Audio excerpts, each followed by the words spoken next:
Sometimes finding out what you want to do in art takes a while. And I know it took a while for me. It's only recently that I really figured out what I wanted to do with the abilities that I've been cultivating over the years. As you guys know, I have a very, very strong interest and investment in animation. And I have for a very long time, ever since I was a little kid. I just watched a lot of cartoons. I mean, what kid didn't, you know? But I I kind of wanted to actually make that one day.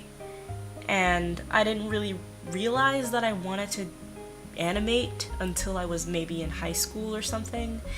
Before that, I was doing comics, and I'm still doing comics, and I love them, but it just kind of took me a while to figure out what I wanted to do professionally with my art. And that's not really an easy thing to figure out because there's so many jobs out there, like variety of jobs out there that you could do.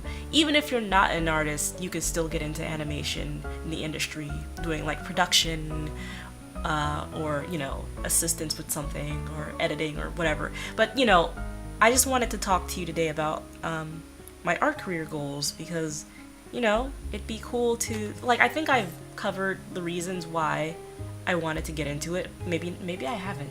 I mean, there's some videos that I know that I've mentioned a thing or two that I'm going to mention here already. But yeah, I think I'll just start from my college years. I wanted to be a 2D animator because I was in that young stage of being so inspired by the Disney Renaissance and the 90s Disney anime. the 90s Renaissance was everything, and I love The Lion King. I was like one of the first Disney movies that I remember watching was The Lion King. I would come home every day and just watch it every day after school until mysteriously my VHS went missing and nobody will explain to me what happened to it. Maybe it broke, I don't know, but it did not. I couldn't find it one day. Anyway, I thought I wanted to do 2D animation, and in some cases I really still do miss and like to animate.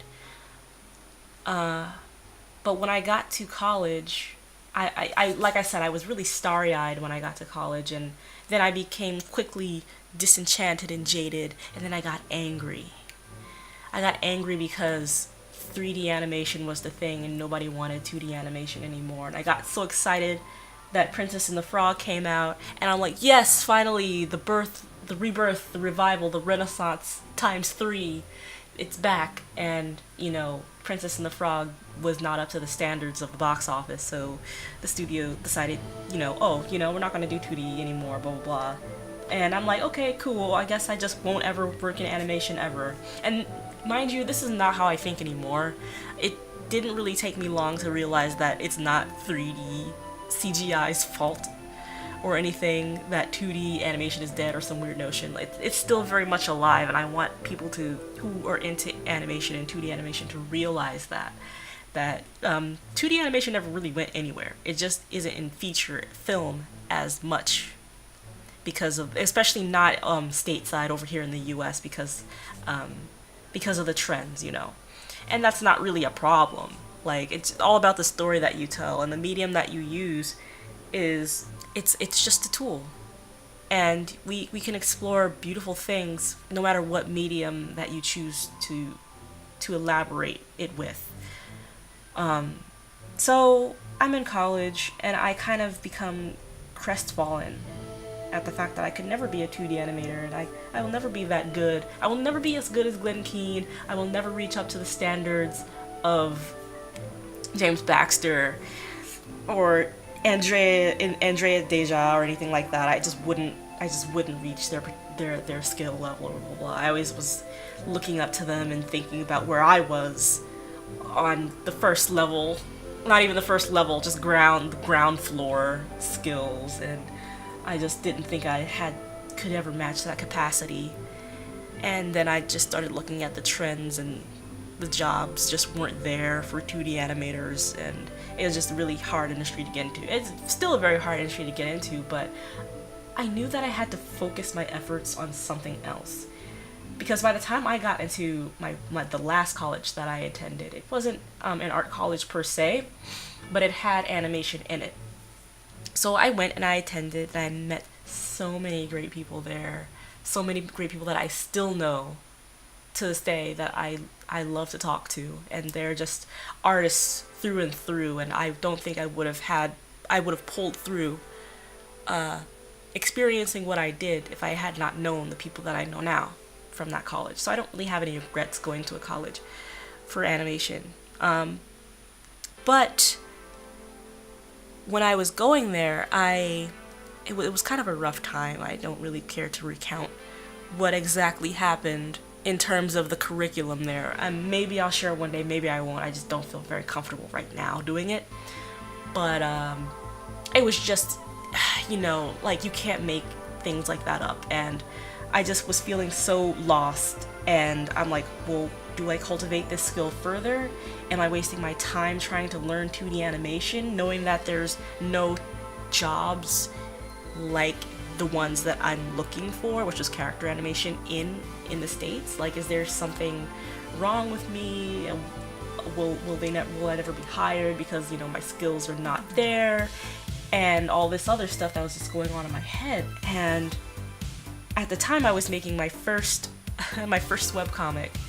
So maybe back in like 2014, it'll be 4 years ago that I started making that comic, and I started developing it, and I actually started making pages for it. Like, I think, yeah, like when I was going out of my first like community college into the next college that I was going to, and I started showing it around to people, and they were like, this is really good stuff, blah blah blah. Your style really lends itself to animation really well, and some of my classmates and colleagues would ask me about my webcomic, like, oh, how's it going? Could you give me a link? I haven't like read up to date how many pages have you made so far? How far along are you? And they would, read my comic, and sometimes they comment on it, and that'd be really encouraging. And I'm like, that's really cool. And I liked how comics kind of gave me it kind of gave me an idea of what I wanted to do, because I still wanted to be an animator, but I was like, I didn't even realize this until my second to last and last semester that I was going to college. And at first it upset me, because I was kind of salty that I didn't know this, because not to the fault entirely of the college that I went to. Some of the information was just kind of outdated, because it just simply isn't an art college. It was a liberal arts college, so it had a bit of everything. But a lot of the information for the animation industry was either outdated, or there were a lot of misconceptions going around about like, oh, you can be this, you can be that, you can be a 3D animator. There was more resources for 3D animation than there was 2D, and again, that wasn't entirely the fault of the college itself. But I didn't really realize until I started doing my own research, which I should have been done like ages ago. I just thought, I would just get a job out of college because I thought I was hot shit. I would just get it all done. But no, this is a journey, man, and I'm documenting it, not just for myself, but for other people. And it's very rough. So where was I? I started doing some research into jobs that I could do, and I fell on storyboarding. And up until then, I only had one class that had storyboarding in passing, but I remember really liking it, and it reminded me a lot of comics. And a lot of people that I've heard interviews from that are in the industry will tell you that the skills go hand in hand, because you gotta know perspective and proportions and how to draw items and sequencing your panels and all that. That's all very much in line with what I was already doing when I was making my comic. Now granted, I don't make that comic anymore. I make another comic now, it's called Potions Guide, links in the description, blah blah blah, and that, the usual. But anyway, I found out that a lot of my skills lent themselves well to storyboarding, and so I started heavily researching into that, and then I started to practice it more.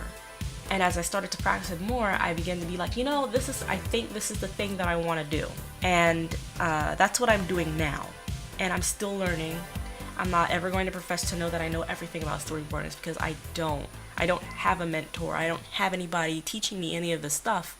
So I'm just kind of learning on my own right now. And my goal, which is the whole point of this video, my goal is to actually, maybe work at a studio one of these fine days.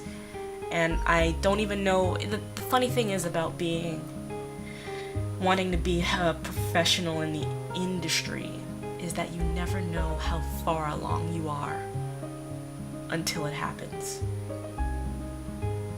And that's all I really have to say, because I don't have any definitive answers. All I have are the projects that are in front of me that I want to make, and the goals that I have that I want to achieve. That's all I have. That's all I know. All I know is what I learn and what I study.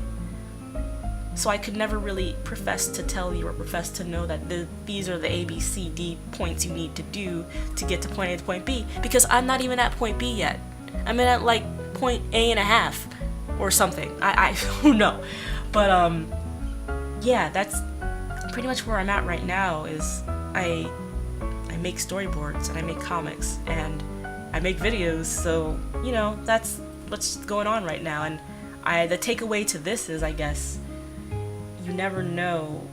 Like, not that you never know, but like sometimes it's not always a clear answer what you want to do, and sometimes it takes a while. And at first I was a little upset that it took me this long to realize what I wanted to do and what I wanted to focus my energies on, but I'm coming to terms with it, and there's no point in being angry and regretting that I didn't know the things that I didn't know sooner. All you gotta do is just pick up and keep going. And that's it, just keep going.